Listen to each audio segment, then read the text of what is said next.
Welcome to the Next Level Income Show, where it's our goal to raise your income, investments, and your life to the next level. I'm your host, Chris Larsen. You can get your free copy of our book at nextlevelincome.com. Just click on the book link. Also, if you're an accredited investor, be sure to check out our invest link to learn how to gain access to our self-storage fund, as well as other institutional quality real estate opportunities. Today, you are not going to want to miss this episode with Edward Rodriguez. Starting at 11 years old, he started a chain of hot dog stands. And from there, he built a business in commercial real estate, was a quantitative analyst for a fund, and ultimately started mining Bitcoin before launching a new blockchain technology. You're not going to want to miss today's episode with Edward Rodriguez. Today's show is sponsored by Money Insights and their investment optimizer strategy. In my book, I share how I use the same strategy starting over a decade ago to invest my money in two places at one time. This strategy has been used by the wealthiest for generations for estate planning, minimizing taxes, preserving wealth, and increasing stability for their investments. Now you can do the same thing. In addition, you can build a plan to build an emergency fund, pay for college, fund a business, plan for retirement, and ultimately optimize your total financial picture. To find out more information, check us out at the banking link at nextlevelincome.com. Edward J. Rodriguez is the CEO of BPN Capital Group, a Miami, Florida-based multi-service DeFi firm powered by blockchain technology. Edward is a serial entrepreneur with 2 decades of professional experience. He's founded multiple companies, including Blast Books, a social media marketplace for college students to buy and sell college textbooks for free, and DRMM Properties, a commercial financing firm. He also has experience as an independent consultant performing quantitative risk analysis for elite investors as well as funds. Currently, along with BPN Capital Group, Edward is focused on integrating the commercial finance industry with blockchain technologies, specifically through tokenization of valuable hard assets.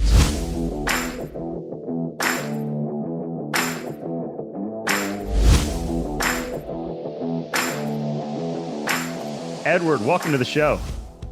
Thank you. Thank you for having me. Oh, Edward, no, I'm really excited. We were talking a little bit before the show. Your story really appealed to me, which I'd love for you to share with the audience in a minute, but also just what you're doing in the blockchain space.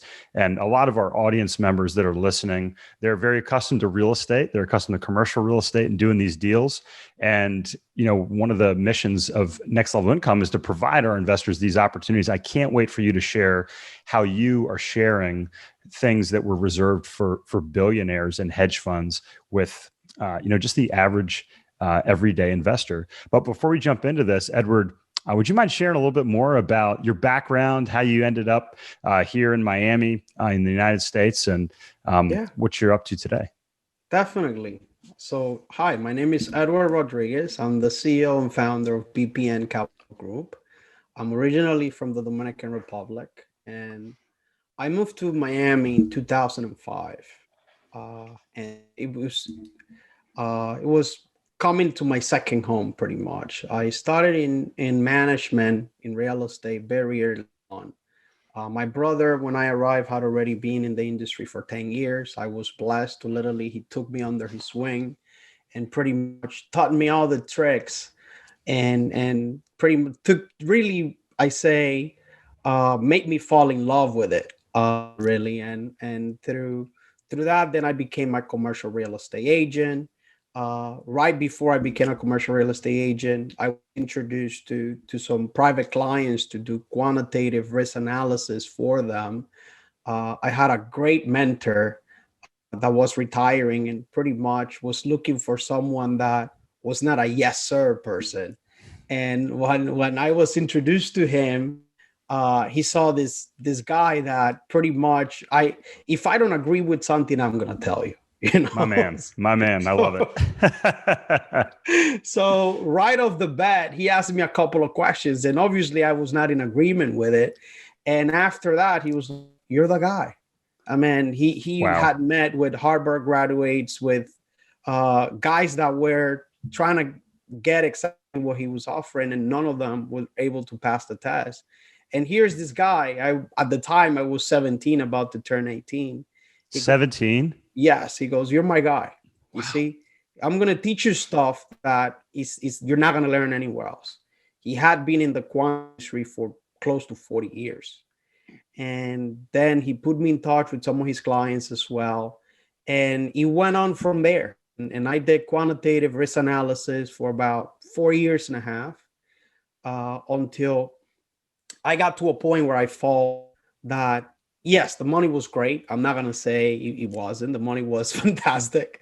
But I got to a point that I wanted to do more, Yeah. and I got to a point that I also wanted to try to level the playing field by bringing my talents to commercial real estate and all of the things that I had learned pretty much within quant and risk analysis to my other industries. And it was a great ride. So in 2010, I decided to become a commercial real estate agent. And I did that for 9 years. I did it until 2019. I still hold a license, use it mainly for personal investments and friends and family. And in 2013, I discovered blockchain. And pretty much it's like everything I had been doing in my previous professional life was literally to get in line to what I learned with blockchain. It was the final piece of the puzzle, I could say. And I started mining first. I wanted to really understand the technology because there was a lot of things in the internet that I was like, I really want to understand it firsthand. You see, I don't want to go by why Joe here is telling me, because then Joe is telling me A, but Nathan is telling me that A is not accurate. So I started building Ethereum rigs. That was my first project. I started building mining rigs myself. I went through a lot of trial and error, and I did a couple programming courses in YouTube, and I hired a couple computer engineers to teach a thing or two about building a computer. And in 2014, I literally started my mining farm. A great ride. Was this down in Florida? Yeah, this was down in Florida. That is awesome. My hardest challenge in mining was that the heat here, the weather does not help. Yeah, because you got to keep the rigs cool, right? You got to keep them cool. Keep them cool. And pretty much every single person I brought in to help me with the problem was like, Ed, it's impossible. This is not gonna work, man. I mean, it's 85 to 90 degrees every day here, and your machines produce an excess that will make this room be at 120. Yeah. So when I started, I had at a point about 16 Cs on running 24/7. Wow. Yeah, and at a warehouse, and pretty much I literally to a point where I was frustrated. I was tired of hearing no. So I said, I gotta reset and I gotta start from zero. So I started thinking, well, cars produce an immense amount of heat. How do cars actually retain all the heat and don't overheat? So I started thinking I went through the basics of other industries that had to deal with the same problem. I also started looking at YouTube videos on how guys that farm marijuana in-house deal with the heat, because that produces a lot of heat as well. From the lights. Yeah. How about this? I don't have any experience in that, nor blockchain mining, Bitcoin mining. It makes sense. I had no experience in it, but then I started again researching, because everything the pros were telling me was against my odds, right? Yeah. So after a 3-month period of researching and playing around with what I was doing, I found my solution. So I built in a system that helped me to get the heat outside, similar to how people that farm marijuana inside do it. And aside from that, I created a huge fish tank, and I put in some of the miners inside with computer oil. And I bought this huge system that worked like a refrigerant that we have in the car. And pretty much I had this huge thing in top of the tank, and hot air came in through one side and cold air came in through the other. So pretty much I had oil going in through this tube, and then coal oil coming out through this one. Amazing. And I'm telling you, I was able to reduce from 16 ACs to about 2. Wow. It Yeah. was amazing. It was a great ride. I can't complain. I love it. So you start off, and you didn't even talk about your hot dog stands when you were 11 That's years old. accurate. That's Yeah. accurate. So we're gonna talk a little bit about. You guys probably heard that in the intro as well. But what I love about you, Edward, you've been a serial entrepreneur your entire life. So quantitative analysis, seeing how the markets work, going through the commercial real estate, and what a decade to be in commercial real estate, right? Tell Those me 10 about years, it. phenomenal. And starting, with really like almost like with the shovel, literally mining, for Bitcoin.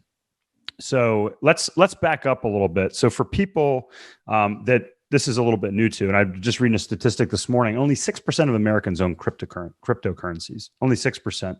We're still very early on in this.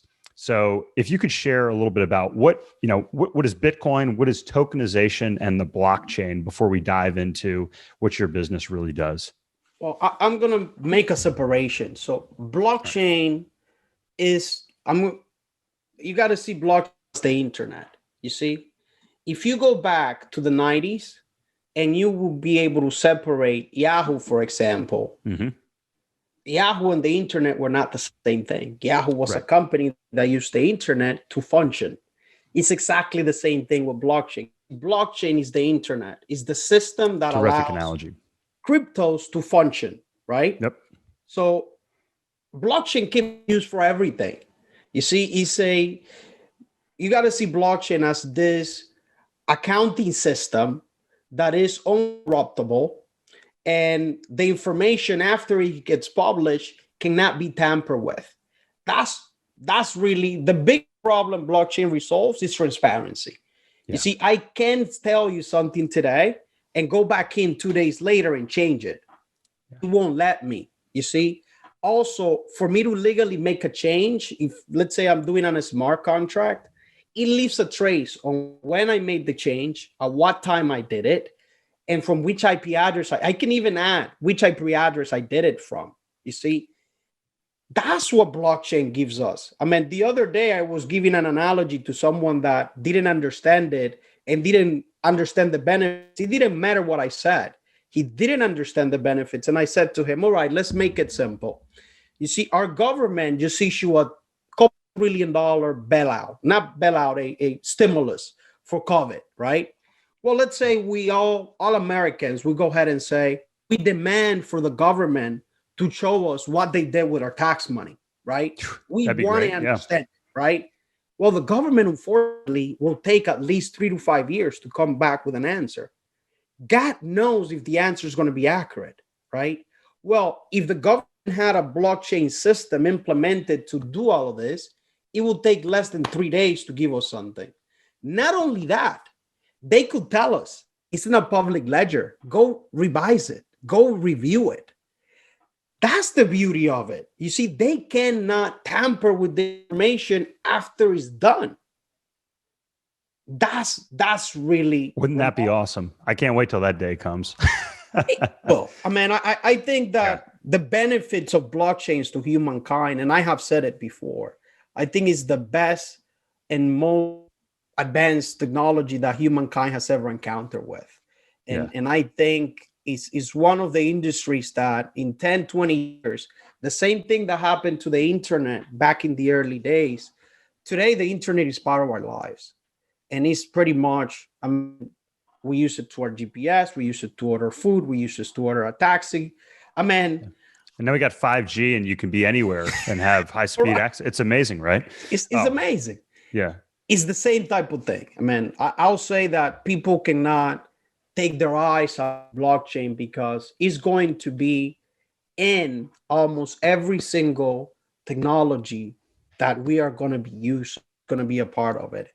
And a lot of people don't understand how cell phone technology works. Do they really need to? No, they don't. No, it works. Yeah. You see, Or electricity, right? I always, correct. People talk about, I love that analogy. It's like, I don't understand how that works. Do you understand how electricity works? Like, really Yeah, understand how electricity works? This coming from an engineer, like they got taught how electricity works. I still couldn't explain it to a layperson very well. You yeah. don't have to. You just know when you plug it in, it works. You You know know it when you works. turn the on. Yeah.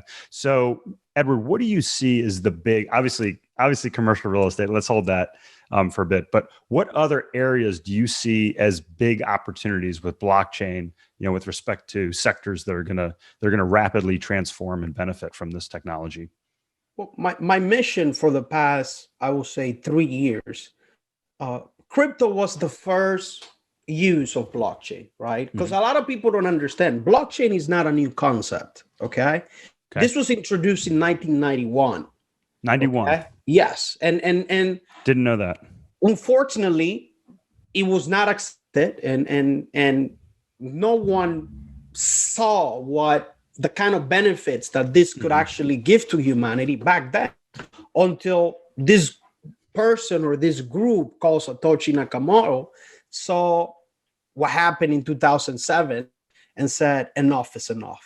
Okay, enough is enough. And he came up with a white paper for a peer-to-peer currency, which is Bitcoin, right? And it's the first use that pretty much blockchain has had. From there came Ethereum, then Litecoin, and the rest is history, right? Then all the others came from that. Do you know the name of the guy that developed Ripple? Uh, I actually have spoken to their group in the past, but now I forget their name. His name is Chris Larsen. That's I wish I had figured that one out. Yeah, he founded eLoans and then Ripple, and yeah, he's definitely a little bit more higher net worth individual than this Chris Larsen. I can tell you that. But Well, I can tell you something. His vision today is one of the, because a lot of people don't understand this. The Ripple network system is being used by a lot of banks, and it makes the wiring system that's been obsolete for God knows how many years. It makes it seem like a thing of the past. You can transact within seconds, and interesting. yeah, I mean, what Ripple did for the wiring industry, I think, is revolutionary, and I think it will keep advancing with time. And again, it was the first use, right, of the Yeah. technology. The technology can be used for so many other things. I just gave you the example for the government. Yeah. I mean, it could be used in the medical industry. It can be used in the automobile industry. It can be used in the energy industry. It can be used in the biofuel industry. Again, you got to think of it as this huge accounting system that's uncorruptible. That's really Yeah. how you have to look at it. Love it. Yeah, Love and it. and I mean, I see it being part of our lives, Yeah. of our everyday No, life. and For just 20 the things years. it can do for freedom and, the ability to maneuver around the world. And we just had a guest on the show talking about, these digital nomads that travel the world and they don't really have a home country. And it's really interesting if you put those two concepts together. So, Edward, let's talk about BPN Capital, this momentous transaction that you guys are on the verge of doing here, and really how you are, I would call it, democratizing these investments for your average everyday investor. So first, let's go back to my Quant days. You see, my Quant days, I saw that there were a lot of investments that were reserved for groups and funds or investors that have billions under management. You Yeah. see, and I always ask myself, heck, how can I give this access to your traditional guy, to your guy that only has 100,000 to invest, right? Or maybe 5,000 a year, because not all of us have the same access to capital. Right. And it was frustrating. I must admit, it was frustrating because when you see someone making 100% of return the day that we close, and then you see someone in a real estate transaction making a 5% cap a year on their money, it's like, for Christ's sake, it's a huge gap. Yeah. And the reality is, it's a huge advantage that people that have a lot of access to capital have. How can I level the playing field? And that's why I said earlier that when I discovered blockchain at the beginning, it felt like the missing piece of the puzzle. You see, and I had to go to this venture that in 2018, I remember like today telling my wife, it's time. I'm gonna let her get out of everything else I'm doing, Wow. and I'm gonna concentrate 100% on this project. And she goes, "What project?" And I go, "Well, I'm gonna concentrate on the hard asset tokenization project." She had been hearing me talk about it for 5 years. Can you repeat that one more time? What did you call it? Hard asset tokenization project. Hard asset And tokenization. correct. And when I said that, she's like, "Oh God," because she knows how I get when I get like this in when I get invested into a project. She saw it many times, and pretty much she's like, "This guy is gonna go crazy on this new idea, and he's gonna put a ton of money into it." I had a huge team of lawyers already ready to go to start this, and at the beginning she didn't get it, right? She couldn't understand a lot of what I was doing when I started back in 13 14. But I Yep. think after 15 16 she started understanding what I was doing, and she started seeing that how revolutionary the technology was. So she finally came around and came on board and became the CFO of the firm. Oh, wow. And what is her Yeah, background, Edward? she's an accountant, so she's Yeah, a terrific. a certified fraud examiner. Oh, And awesome. yeah, so Sharp pretty woman. much correct. It goes hand in hand with a lot of what we do. And I mean, at BPN we are capable, to go back to the point that you were making, to say, hey, commercial mortgage-backed securities, a lot of those loans get packaged into bonds and sold in the secondary market to only high net worth investors that kind of have the capital to say, hey, we have a couple billion under management. We can afford to buy a trade of 100 mil or 500 Yeah. mil or Yeah. 700 mil. You see, and because of that, they get access to one of the safest investments out there. And it's kept, you see, it's kept trapped. Aside from that, they also get access to deals where they're capable of saying, hey, we're going to put in 20% of what it costs to develop this project, but we want 50% of the equity on day one. If you digest and understand what I just said, they're putting 20% down of what it costs, and they want in return 40 to 50%. The day they close, they just made either 100 or 150% on their money. The day Incredible. they close, okay? Right. And the reality is that structure's there and it's always been around. But if you don't have, man, if you need 100 million to complete a project, and that's 20% of what it will cost, only a billionaire can pony up 100 million. You see, Yeah. Yeah. no one else in the right mind is going to go up and say, hey, I'm going to write up a check for 100 mil and my net worth is 150. Yeah. Doesn't Even work. then, the centimillionaires in this country, there's a lot of them, but Yeah. it's still a very select pool. So how does your company take that structure and bring it down to, for instance, people that are listening on the show, lots of accredited investors, they say, hey, yeah, I could invest 100,000, but not 100 million. All right. So pretty much, let's go to the commercial mortgage-backed security because we're doing one as we speak, and it's called like I'm excited to commercial hear this. token-backed security.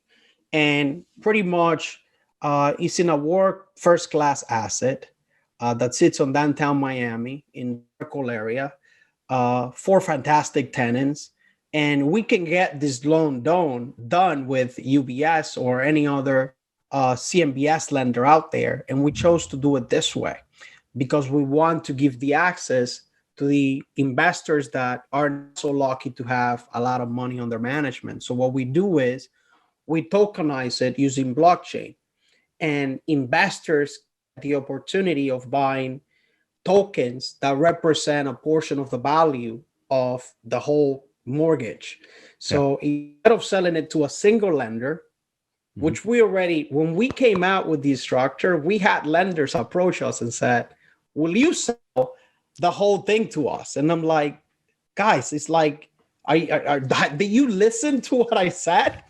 No, that's not what I'm intending here. That's not my intention. My intention is to give the access again to accredited investors, small family office, and small funds. Yes, you can participate. We don't have a problem with you guys participating, because I don't believe in should leave you out of it. No, I believe we should all participate, but also give access to the small guys that don't have so much money on their management.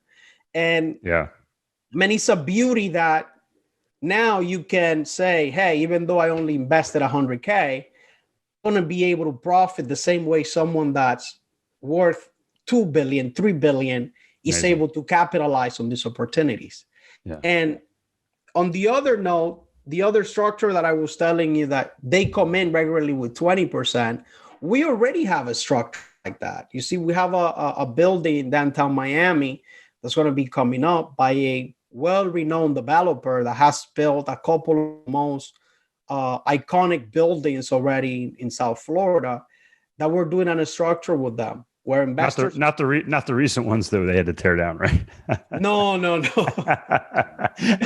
not at all. I mean, these are groups that have been focusing in luxury buildings of 60 to 100 stories. And you got some beautiful properties down there in Miami, just gorgeous, amazing. Correct. So pretty much they're going to be able to do the same thing the billionaires are able to do. The only difference is they have a lower common price, and there's no limit on how much they can invest. They want to invest $1,000, they're going to be able to invest $1,000. And pretty much on day one, when we close that, they're going to own 40% of the equity of that structure. So we're raising 20% of what it costs to build this project, and the cap back 40% of the equity. They will make 100% of the money on the day we close. Awesome. Aside from that, when the project is finished, which it takes about 3 to 4 years to complete the construction, the building appreciates another about 60 to 70%. So not only now have they appreciated 100% on day one, now they have an extra 60 to 70% after the project is completed. Total profit of 170%. Beautiful. You see, that's what we're looking for. That's the type of access we're looking to put in their hands, and to be able to participate within the structure. Before, we're reserved for a very select group that had a lot of money under management. And just to be clear, Edward, you have built the infrastructure to make this happen going forward. This isn't a one-off thing. That's accurate. Yeah, which is awesome. Accurate. So I want to stay in touch as you continue to build this out and do more deals. What are your predictions for the next 5 years? So we'll stay in touch, in the future here as you continue to build this out. But what do you think this is going to look like after these first deals get done? I can tell you, I have had a couple bank top executives, even one of the founders of a bank, reach out to talk about what we're doing. And I was very clear to them. I told them, listen, this is a thing of you jump on the bank wagon now, or you come in late, and unfortunately by then you're going to have to pay a premium. So you decide which way of history you want to be. Do you want to be a disruptor, or you just want to be a follower? If you wait 3 to 5 years, you're going to be a follower. If you jump in now, you're going to be a disruptor. And pretty much, the next 3 to 5 years are going to be very exciting, because we're not looking back. Okay. After these things get done, and we're literally following every single regulation there is to make sure that it's done properly. And we're not calling our tokens anything but security tokens, because that's what they are. Yeah. And it's going to be a new age, because we're democratizing, and we're saying, hey, instead of having all the wealth reserved for the already wealthy, why not give access to the accredited investors and small family office to join in and participate in the same type of structures that are currently reserved for the billionaires? And I think that that's one of the biggest takes that I take from what we have done. And Yeah. there are a lot of other fantastic firms out there that have put in their piece of their grain of sand into what we're doing. And it's I can tell you, the next 5 years, our dream is to, in 5 to 10 years, have a this group of either companies, because we know that there are a lot of other companies that are going to borrow this. Yeah, So absolutely. we're looking to be similar to NASDAQ pretty much, where we're going to have trillions and trillions of dollars that will go through this industry, this brand new industry that is coming into to play now, that levels the playing field and says, hey, not anymore. What was done yesterday is not what the future holds. And there's a lot of problems that we resolve also. It's not only the technological advances. If you look at the security market and the secondary commercial mortgage-backed securities market, it has a huge liquidity problem. Yeah, absolutely. No, we don't That's have what that. excites me the most about this. Yeah, it's Yeah. phenomenal. You see? Yeah, it's phenomenal. Because even in our deals, you invest 100,000, it's locked up for 3 to 7 years. If you're able to trade that in real time, I think it's just phenomenal. And I'm really excited to see where this goes, Edward. If the audience wants to stay in touch with you, to follow along, we're going to stay in touch. We're going to follow your story and probably have you back on here on the show to get some updates. But what's the best way for people to find out about BPN Capital, find out more? Yeah, they could go to our website, www.pncapital.io. They could also visit us on Twitter at BPro Network, LinkedIn at BPN Capital. And again, I mean, we're here to help, and we have shown that through history of our firm. We have had a lot of other groups that are trying to do similar things to what we're doing. We have welcomed them with open arms and say, hey, yes, we're here to help and we're willing to collaborate. And again, even banks. I mean, I have had banks reach out and top executives, and we told them, hey, we're not saying banks are going to go away. Okay. Right. We're saying, I'll give you an example on that structure I gave you, that we're doing a 20% capital raise. We're doing a hybrid with one of the banks in the US, because they definitely understand what we're doing. And we said to them, you're welcome to participate. And when they got what we were doing, this is a deal that they will be willing to pledge 65% of the money to build this project. And we said, we don't need 65%. With 50%, we can still give you first lien position on this project. And they like that because their LTV is lower. Yeah. Lower LTV, that means their money's worth more. You see, they get first lien position and they're literally coming in at 50 cents on the dollar instead of 65 cents on the dollar on a $665 million project. Nice. So, I mean, for them is like, thank you, keep it coming, and we were very happy to get that type of financial institution to come into play. Because at the end of the day, it's like we told them, we can help you do more with the capital you already have. That's what we're doing means. You could do more with the same capital you already have, thanks to this structure that would allow the guys that were not typically able to do this to do it.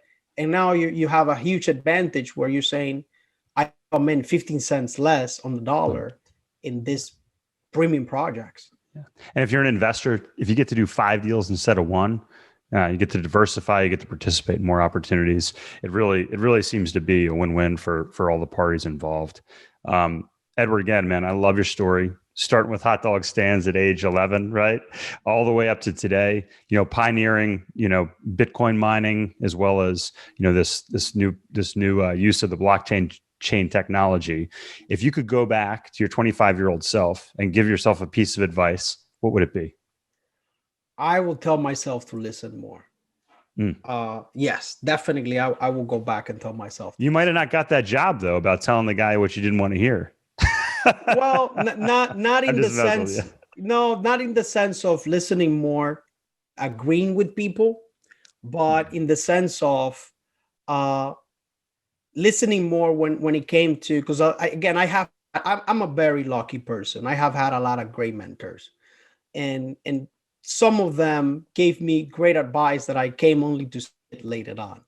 And through maturity and through time, I seen that, gosh, I mean, if I'm not complaining, I just think that if I could go back and tell myself, hey, diversify more, hey, open, because when I get focused into something, I don't know if you've seen horses, they put blinders on their sides. Yeah. I can't see to the other side. I'm laser focused. I want to see what I'm doing through, and that's my main thing. And I think that if there is anything I could change, you would that.